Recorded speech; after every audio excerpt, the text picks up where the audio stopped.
तर देशभरामध्ये गल्लोगल्ली सेलिब्रेशन सुरू आहे। ओएसिस फर्टिलिटीच्या तज्ञांनी IVF उपचार पद्धतीद्वारे 1 लाखांहून अधिक जोडप्यांना मातृत्व प्राप्तीचा आनंद दिला आहे। मोफत अपॉइंटमेंट बुक करण्यासाठी आजच संपर्क साधा। मुंबईमधल्या शिवाजी पार्क मधील क्रिकेट प्रेमींसोबत सुद्धा संवाद साधलेला आहे आमचे प्रतिनिधी सुरेश काटे यांनी।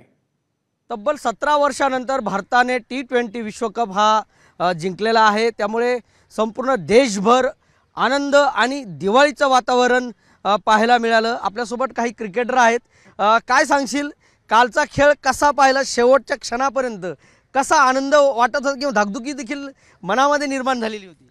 मनामध्ये खूप हे होत होतं की आपणच जिंकावं करून, पण कधी त्यांचेच प्लेयर चांगले खेळत होते, कधी आपले प्लेयर चांगले खेळत होते। मनामध्ये खूप चंचल चालू होती। सूर्याने जी कॅच पकडली तिथेच खूप मोठा फरक पडला, नाही तर त्या एका कॅचमुळे खूप मोठा प्रॉब्लेम झाला त्याच्या 6 रनमुळे। त्यामुळे खूप मॅच फरली आणि बाकीचे प्लेयर्स तर खूप चांगले खेळले, सगळ्यांचा टीमवर्क खूप चांगला होता, त्याच्यामुळे ही मॅच खूप रंगत झाली। मला आनंदच होतो आहे, कारण काल आम्ही रात्री आनंद भरपूर जोशमध्ये साजरा केला आणि रोहित शर्माचं खास अभिनंदन की गेल्या वर्षी आपण ऑस्ट्रेलियाला हरलो होतो वर्ल्ड कपला ODIच्या, पण यावर्षी आपण T20चा वर्ल्ड कप जिंकलो, त्यामुळे भारतीय संघाचे हार्दिक अभिनंदन आमच्याकडून। कॅमेरामन मनोज जयस्वालसह सुरेश काटे, ABP माझा, दादर, मुंबई।